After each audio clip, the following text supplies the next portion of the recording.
afternoon, everyone. My name is Peter Swan. I'm a project officer working for HEE in the Midlands. Thank you very much again for your attendance here at the NHS Project Futures Compass 2 event today. I'm just going to hand you over to Mike Gray in a short minute, but before I do, just a quick reminder of the platform and how it's been working.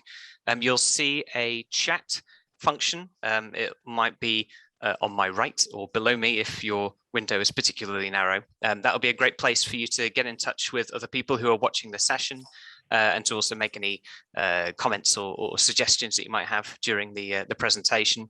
And there's also the Q&A tab. We will have time for questions throughout the presentation, but we may not have time for all of them. So if you do see someone has asked a question that you're particularly interested in, do go ahead and give it a thumbs up and we'll be more likely to get that done.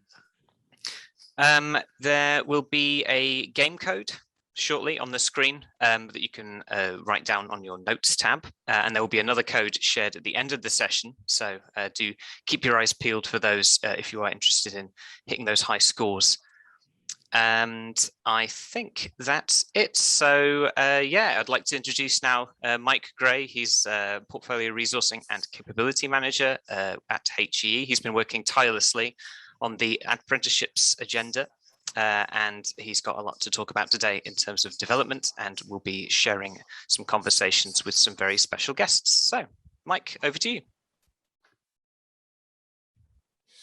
Thanks very much, Peter. What a introduction. That was marvellous. So welcome to today's session. I'm going to outline a couple of aims and learning outcomes that you can expect to take away from today's session. So I am going to talk with you about lifelong learning and continuous professional development. You're going to learn some practical steps to engage in lifelong learning and some simple ways for employers and line managers to encourage learning within their projects and change management teams. So hopefully for those of you that are interested in becoming an apprentice, you're going to feel confident and informed about the apprenticeships that are available. So you're going to hear from a couple of project individuals who are about to start, have started, or have completed an apprenticeship at HEE, because HEE have just recently implemented the level 4 associate project manager and the level 4 project data analyst apprenticeship internally. So they're here to share their stories. I do encourage you to have a look at the session documents at the bottom. There's some useful apprenticeship program information for you. There's a couple of kind of next steps below in the description of this session, just to outline what you need to do and who you need to involve, etc. And there's some really interesting CIPD fact sheets I've put in and some other resource in the documents section. One includes an apprenticeship discussion with your board. So individuals that you might be associated to instigate those conversations about apprenticeships. If you're someone who loves a poll, we're not doing polls, so sorry to disappoint you there. In typical Mike Gray fashion, I've given myself a lot to talk about in a short space of time, so let's just get on with it. So have you noticed a shift in the way you are accessing, engaging and thinking about learning? Because I certainly have. In the last couple of years, moving away from traditional 2 or 5 day based classroom delivery to a long-term learning commitment, and that process of acquiring a new understanding of knowledge, behaviours, skills and values and attitudes is changing quicker than at any other time. And apprenticeships play a very important role in developing project and change capability and knowledge application confidence. So what are the things you might want to think about when it comes to a lifelong learning and CIP, continuous professional development? And if you're thinking about a long-term learning commitment like an apprenticeship, how do you know it's right for you? So firstly, learning gives you options.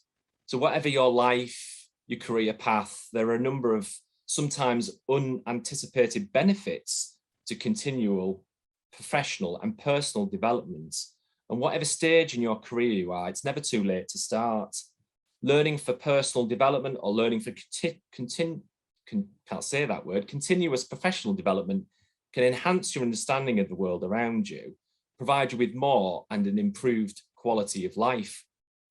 And to be in that growth mindset, lifelong learning is about creating and maintaining a positive attitude to learning and embracing that discomfort that comes with learning and being confident then to apply it and knowing when to apply it. And studies have shown that continuous education and learning will strengthen the health of your brain. And to find out more about neuroscience and brain health, I'd encourage you to go to the YouTube channel, and you'll see and listen to a number of neuroscience related recordings taken from NHS Project Futures Festival. So there's one with Carol Osterwild about applied neuroscience, one from Tabby Vera about neuroscience for change, and of course Eddie Obang about Masterclass of the New World and adapting skills for the future. And continuous professional development is a fundamental to NHS Project Futures. So whether that, and CPD learning can take many forms.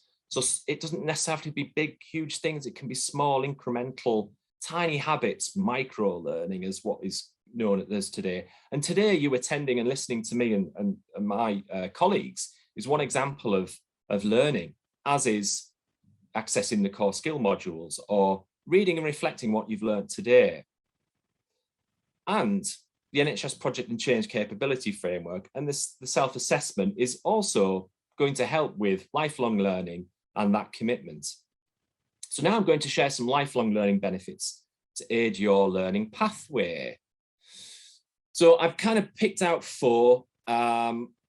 Hopefully you can see the slides, but lifelong learning does build new skills and it improves skills that you've already got and perhaps it's skills that you haven't used for a wee while. So your mind is a muscle, and Carol and others will talk, they're experts in their field, so they know more about this than me. But what I do know is trying new activities, new skills, working with new people does help to build and maintain brain cells and stimulate communication amongst each other. Lifelong learning nurtures a curious mind, and Rachel talked about being curious today, and actually dedicate yourself to learning can help break life routines and stimulate new parts of your brain.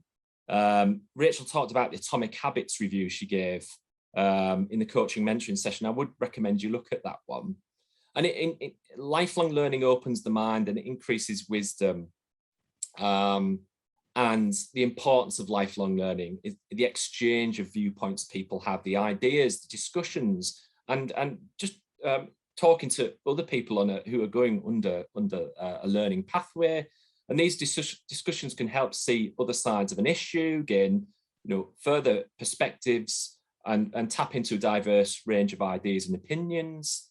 And finally, lifelong learning improves memory and increases self-confidence. I think part of what I've seen whilst working at HE is people's confidence often it can be impacted positively or negatively about the environment that they work in. And learning through your life can improve self-esteem and increase optimism and life satisfaction. So that can only be a good thing. There is a 5th, and that is learning can be fun, and it can be. And this is my kids here. I gave them a task: who could build the biggest bridge and carry the most weight. So they were project managers for the morning, kept them busy for a couple of hours. But it can be fun, and that's just to remind ourselves that it doesn't always have to be reading and reflecting. It can be a fun way of doing things. So I stole this from Colin Rose, who wrote the book about Master It Faster, which is about learning faster to make good decisions and think creatively. And I often find that people, when they come to learning, they're coming from a standing start, a cold start. And so as project and change professionals, we need to constantly be learning about the environment that we work in order to have the right skills, knowledge and behaviors for now and the future. So what he talks about is the kind of 6 stages to becoming an effective learner. And I wanted to share those with you today. So motivating, requires motivation. You need to feel positive about learning and your ability to learn. And if you struggle to see the point of learning, what you're learning, you're likely to do it well. Effective learning requires that you acquire information through a blend of activities. Again, we talk about a blend of things, not just one approach to things. It's about experimentation. It's about simulation. It's about looking around you and seeing what's available. And there's loads of information around you. So the trick is to acquire the meaning information and develop this knowledge and skills that you want to acquire. Search. So learning is successful when it can be searched for a personal meaning in the information when acquiring it. And we can, the brain finds it hard to remember facts. So this is just one way of us actually being able to put them into practice. And learning is about applying how you acquire and ask yourself, how does this idea help my project? Or what has this experience taught me about myself and others? Trigger, we are bad at retaining information. You can't be expected to remember everything. So can you use triggers to recall the information in a variety of ways? So can that information be recalled through note taking? You might be taking notes today, through discussions with your peers or networks, and experiment with new ideas that really do enforce the learning and skills to develop a future proof of knowledge. Examine, and again, you can look at examine your knowledge. So you can do that through the self-assessment that's available for you, through your PDPs, your one-to-ones, things like that. And you should always keep an open mind. Ask yourself questions to get to the bottom of things. Talk to others, seek their point of view, because it can be a really powerful way of examining your own perception and understanding of a subject, and reflect on that learning, and think about how and why you've learned it. Include how you felt about a particular topic or situation before you develop the knowledge that you need to be implemented, and learn from the mistakes as well as your successes, and always try to remain positive. If you've got some methods of your own, some other models about learning, you put them in the chat. Be interested to share those, and any books that you've come across, you've read, please share those as well. So I'm going to share some practical steps that you can take away today. Read widely and often, network with others, share ideas with those around you, because it helps to reinforce your learning, and it'll encourage others to do the learning as well. Keep a learning list. So you might want to use a learning app. There's loads out there, and it's just a good way to get started. And it could be just one element of the project's and change capability framework. It could be something you've learned today and you just want to learn a bit more about that.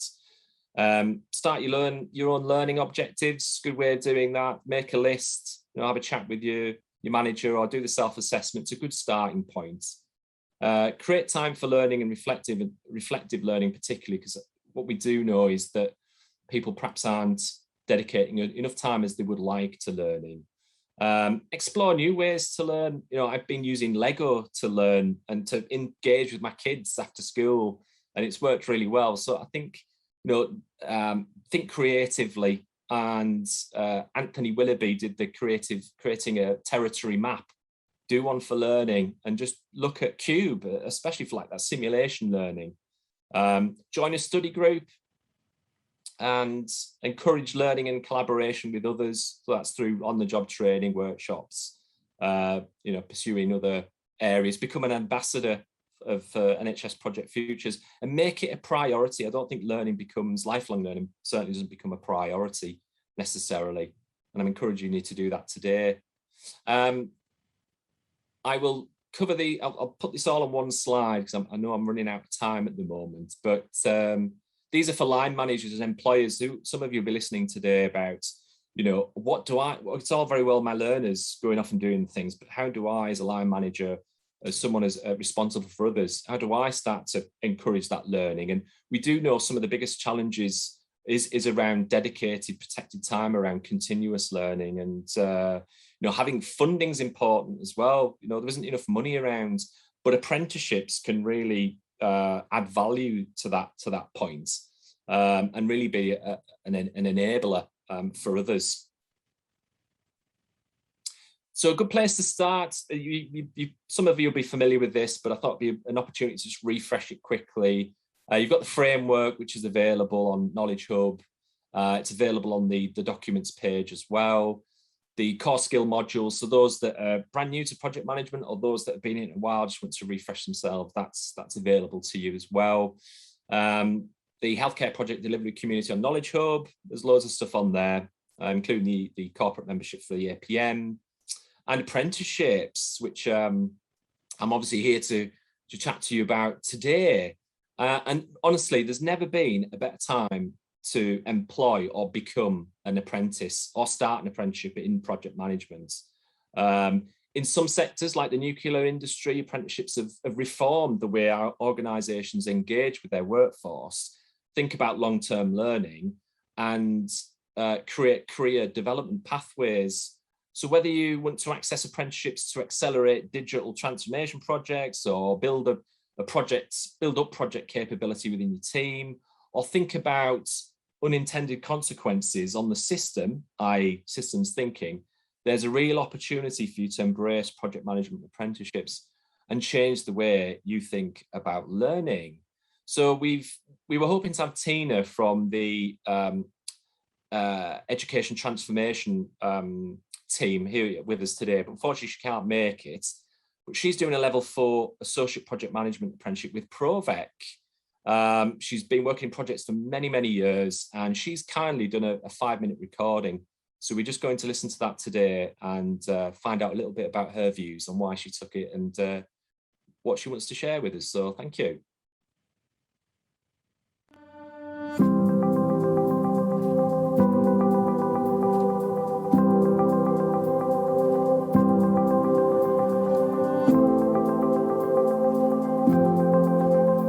Hi everybody, my name is Tina Hawkins and I'm one of the programme managers at Health Education England, and I'm linked to one of the ICS facing teams in the Northwest. I started the Level 4 Associate Project Manager apprenticeship at the end of July, so I'm not far into the programme.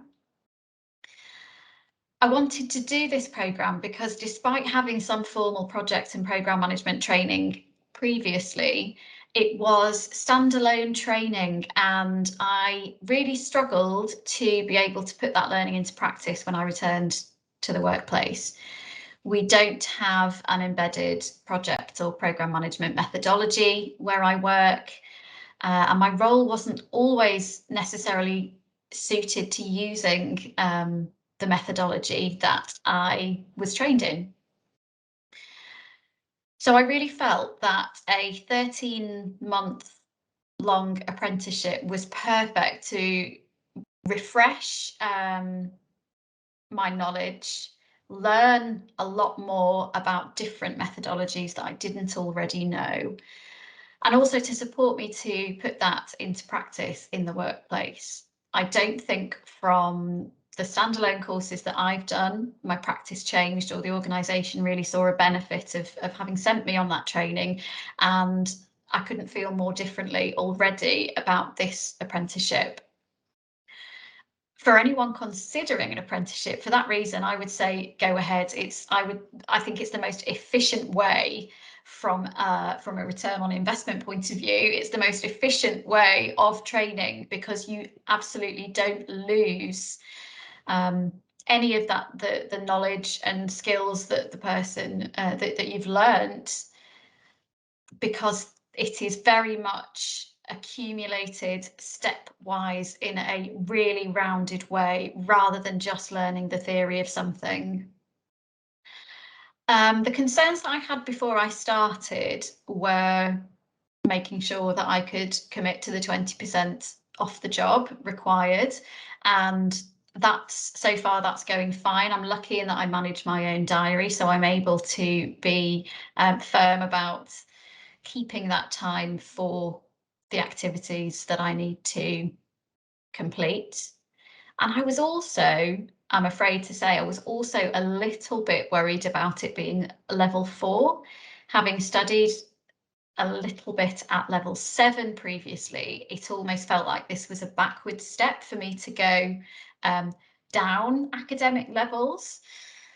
But I would honestly say I am totally over that. The academic level of this training is not particularly relevant other than when writing assignments and things like that. The group that we have, the cohort that we have is fantastic. They're all from the NHS, but within that there is still a good variety of experience and variety of roles, so that we're able to really get quite a diverse conversation going on when we get together at our workshops. So as far as the future is concerned, I'm really excited for the next 13 months. I know I'm only a month in, but I do think the day before, I do think, oh, I'm really looking forward to tomorrow. It's my apprenticeship day, as sad as that may sound.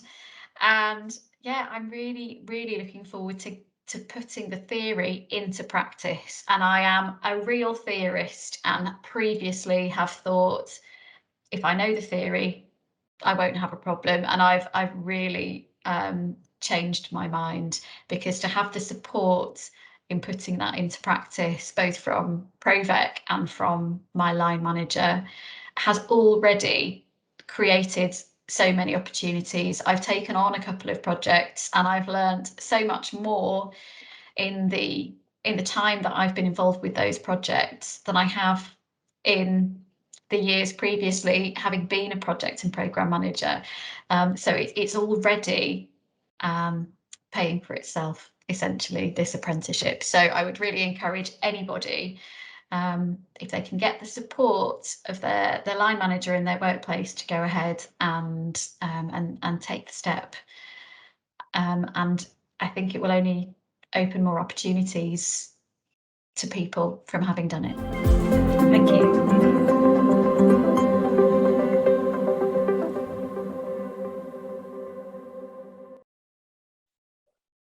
Excellent. So there you heard from Tina, who had a short story to share, and hopefully you've gained a bit of an insight into the kind of decisions she was making, some of the challenges and opinions she had, and some of the assumptions she perhaps made about a level 4, given her kind of program manager role. But as you heard from Tina, there's she's not looked back, and she's really pleased about how things are progressing.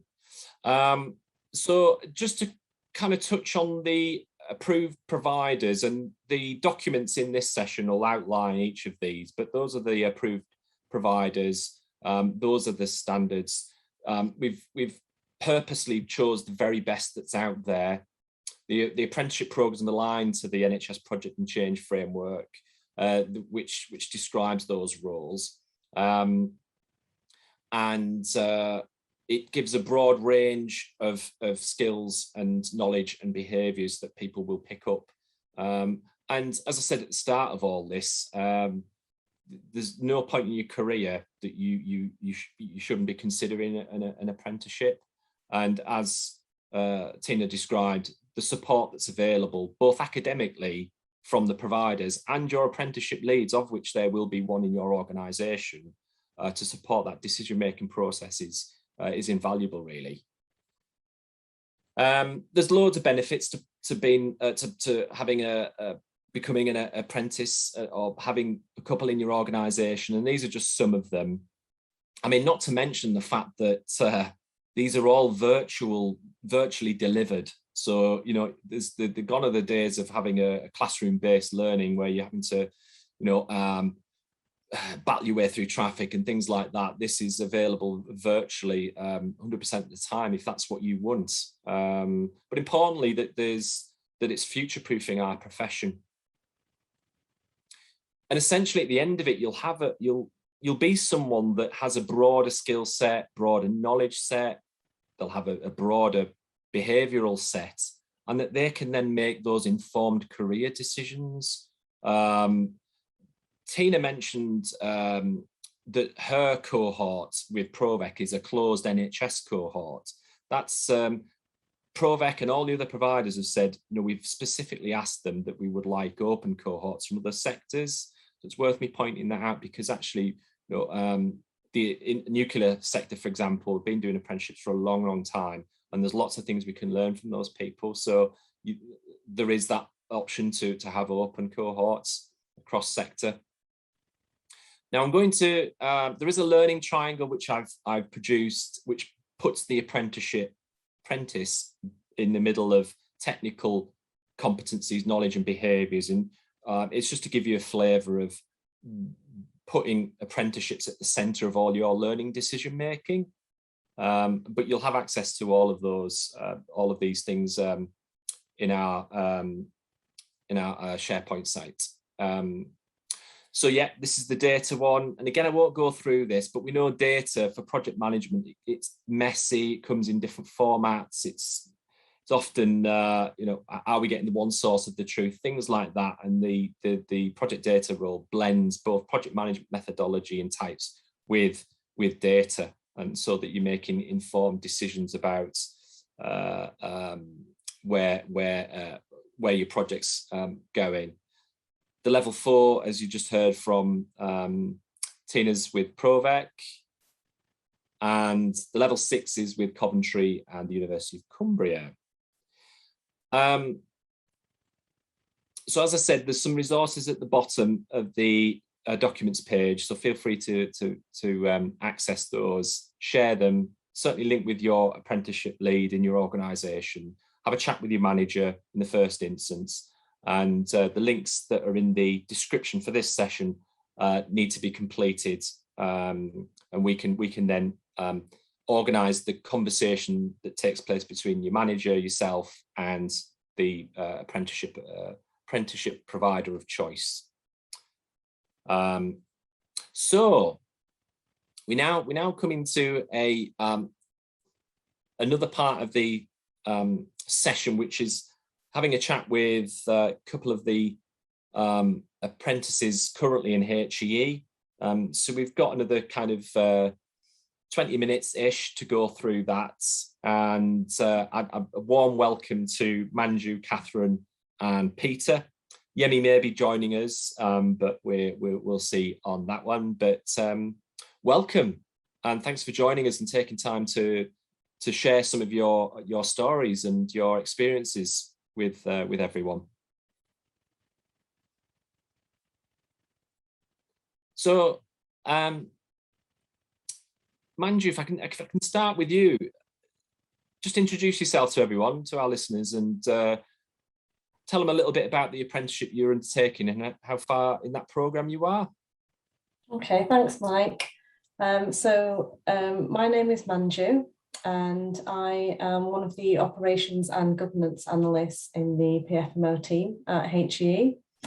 And so I embarked on the course. I started in, I believe it was 28th of July. So it's probably about 6 weeks so far that I've been on the course.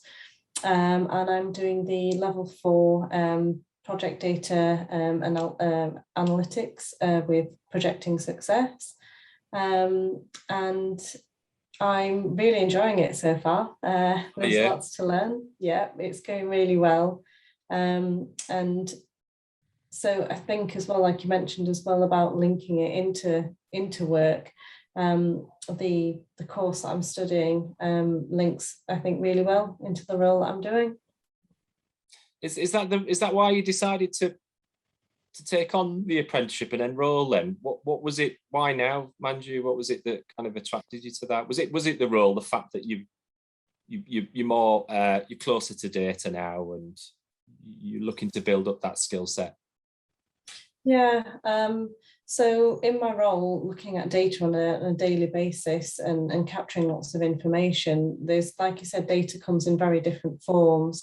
And I think for me, like we've said before, like technology and things are moving very quickly. And in terms of being sort of skilled and ready to look at information and assess data and make processes smoother, I was really interested in trying to kind of increase my knowledge and better myself, not only for my role, but thinking about my future in my role as well, that in HE, things are going to continue, and you have to kind of stay up to the skills and the knowledge.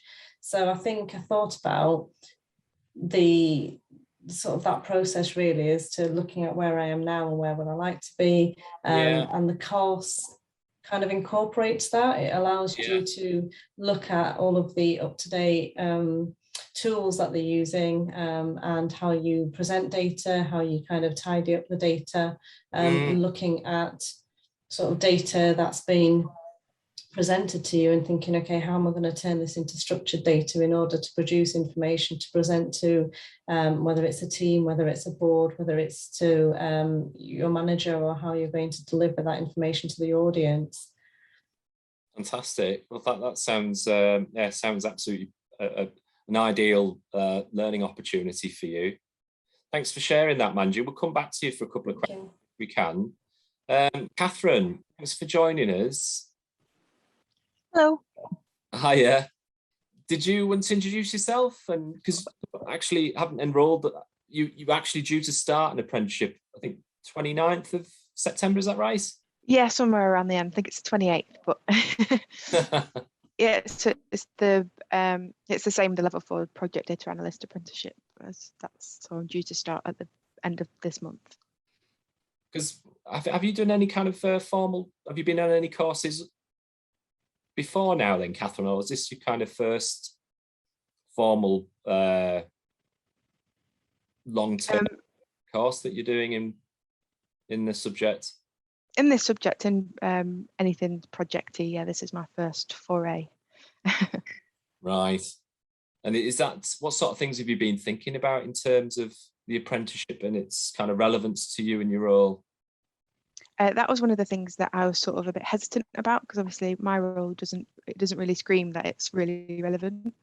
But it looked quite interesting, and me and my manager sort of had a few meetings with the provider, and we went to all the lunch and learns and things, and we found that actually there were things that organically fit quite well with my role, and then there were things that within our team, there was sort of the skills gap that would fit quite nicely. So not only will it sort of help me in my career, but it also help the team. So that's why we thought, oh yeah, this one. Yeah, no, absolutely. Yeah, so a bit of time thinking about that, whether this was right, bit of preparation, a bit of planning. Yeah. With kind of 4 weeks to go, I imagine you're kind of planning your diary and making sure you've got things of it, set up ready to make a good start then. Yeah, just making sure everyone knows that when we have our intensive weeks, I'm not here.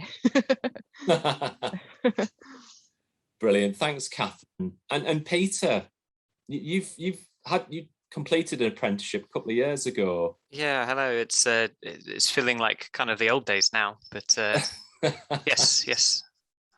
And 2 years. What reflecting on that time, what has that apprenticeship done for you and in terms of your skills? And are you still kind of going back to it? And are you still using those skills and having to kind of think, oh yeah, right, okay. Yeah, for sure. I think that the real benefit of the apprenticeship from my stance, I actually came into HE using the apprenticeship, and it was from a completely unrelated working world, a different set of environments, and I think the apprenticeship did a really good job of setting those sorts of foundational skills. The way I've been thinking about it, there was a lot that I learned through webinars, sessions, textbooks, that sort of thing. But it ended up being really beneficial to have the experience of seeing practically what those skills looked like in an organization like HEE. It was one thing, I think, to read it on a page of a textbook, and another to see it lived out, to see how it might not quite be what I imagined it. And yeah, it just gave me a really good opportunity to do some good solid learning, to pick up some core foundational skills, but also it gave me a chance to have the flexibility to start, trying to see what sorts of what skills I enjoyed picking up, what sorts of areas of work within HEE were particularly of interest to me. So in terms of Yeah. At that time, Peter, were you really clear on what you wanted to do in terms of a career? And you may still not know now, but did the apprenticeship help you make some choices, give you some options? For sure, absolutely. No, Yeah. I openly admit that when I took up the apprenticeship, I hadn't the faintest idea what I wanted to do career-wise, and certainly the sort of projects professional arena has become has become something that I've looked into quite a bit. I've had a lot of opportunities to sort of see how that works, see the sort of the many different applications that the skills that I picked up can be used for. So absolutely, it's really sort of set that roadmap of sort of developing my career in the mid to long future. Great, thanks, Peter. That's great to hear. Thanks for sharing that. Manju, how did you approach the subject with your line manager then about enrolling onto the level 4 project data analyst role? Was it just a simple case of I want to do an apprenticeship, or was it more to it? So I guess approaching the subject, I was kind of very honest and open about how I was kind of feeling and what I was thinking about.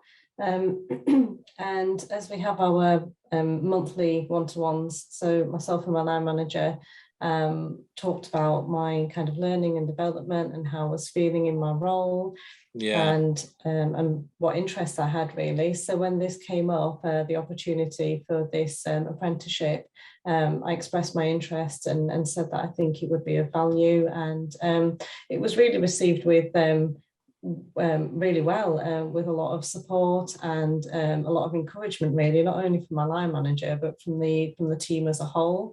Great. I think, so just talking about what I was thinking and really what I wanted to get out of the course, and how I would kind of bridge the gap between my kind of lack of skills and how that would be able to, once what I've learned, be able to be put into practice. So it was a very honest and open conversation, and it was good to have those conversations and talk about really how I can develop and what I can do better. Yeah, absolutely. That's really good to hear. I think if every line manager's default position was positivity and support, I think more people would be doing apprenticeships. I think from people I've spoken to, that's not often the case.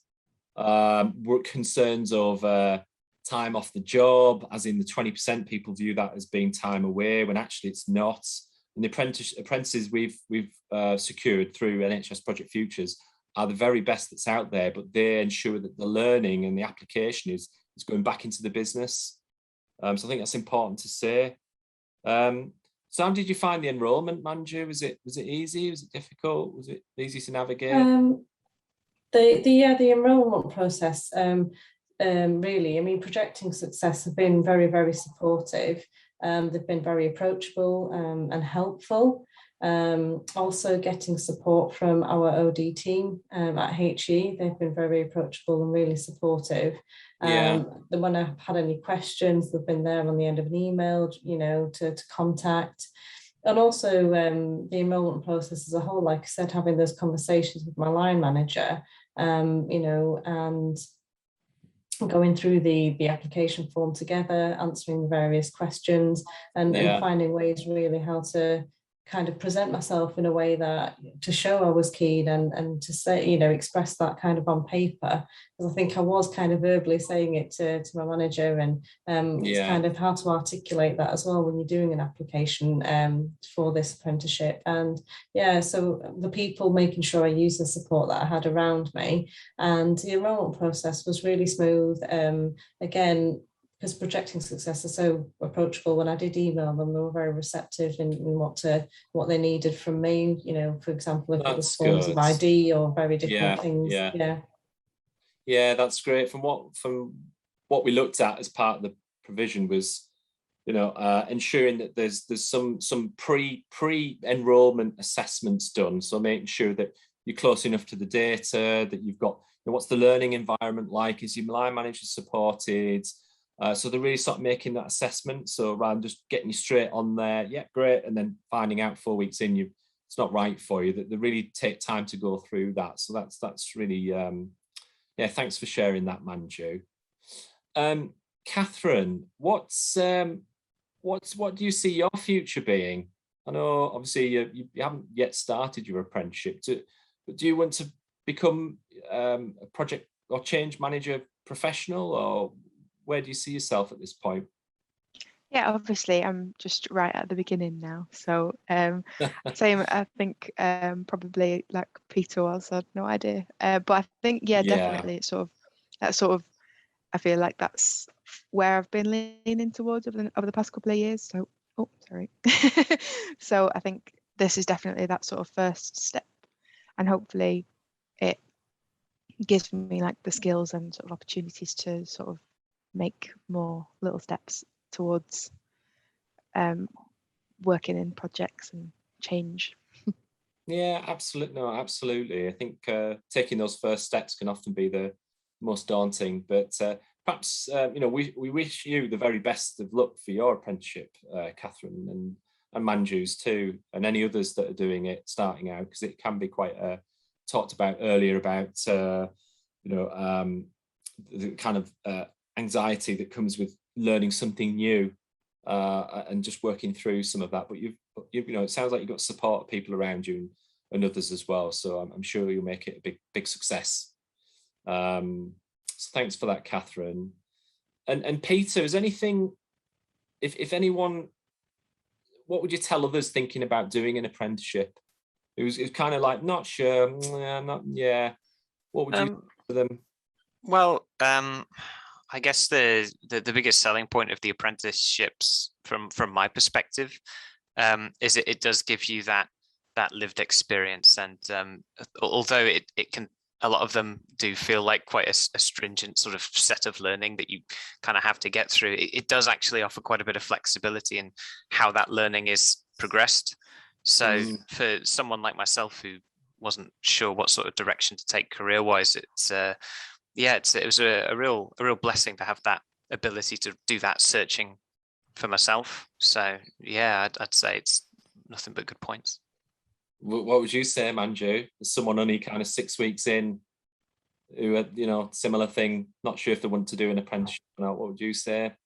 I guess I'd say if you're really interested in doing it, just to go for it, really. I really like learning and I find it fun. And like you said, it's developing that kind of lifelong learning. You're always learning, you're always developing yourself. And I think if you're in that situation and you really wanted to go for an apprenticeship, it is something new, it's something exciting. And yeah, I think just go for it. You're never too kind of old, or you never think, oh, I haven't done this before, I'm a bit worried what it's going to be. I was nervous about doing it because it's something I've never done before. But again, having that support from everyone around me, from my team, they're really encouraging. And if I get stuck on anything, the tutors are very supportive as well. You can, put tutorials in the diary, ask any questions. If you get stuck on your homework, there's little kind of tutorials and support groups. So they do lots of things to help you out. They really want you to pass and they want you to do well. So yeah, if you want to go for it, definitely. Thanks, Manju. So that's kind of brings this almost to a close. Perhaps what we may do in future with Catherine, Manju and others is revisit, as we've done with Peter today, revisit, a couple of years down the line after they've completed their apprenticeship, just to find out what they're up to and where they've gone with it. And we'll revisit that at some point. But thanks for sharing your stories. I was interested to see if there was any questions. We've got a minute to look at questions. I'm sorry we haven't had time to go through these, but I will look at them and come back to you, and perhaps we're likely to do that with most of the sessions, so I can go back to those on them. But also Laura, congratulations, she started the level 4 apprenticeship PMQ in July, so congratulations, Laura. I hope that goes well for you, and hope you're enjoying it. We haven't any questions, so that's unusual, which is great, because it means I don't have some work to follow on after this. But we hope you've enjoyed the session. Apprenticeships is such a huge topic, as is lifelong learning, and learning in general. So we could have talked all day about it, but hopefully you've drawn something from today's session, and you've enjoyed listening to Manju, Catherine, Peter, and Tina. And so thanks very much for listening. And the next session is session 7, so which is going to look back at next steps, planning from today. We're going to look at the next Compass event, which is back end of November, all around change management. So that's going to be one to look forward to. We're going to celebrate some of the best tweets and the best social media posts, and we're going to have a quiz as well. So if you have time to do that, come and join us. We've hit the Queen Vic, no doubt, and yeah, have a little dance if you care to do that, and stay safe and have a terrific day. Thank you.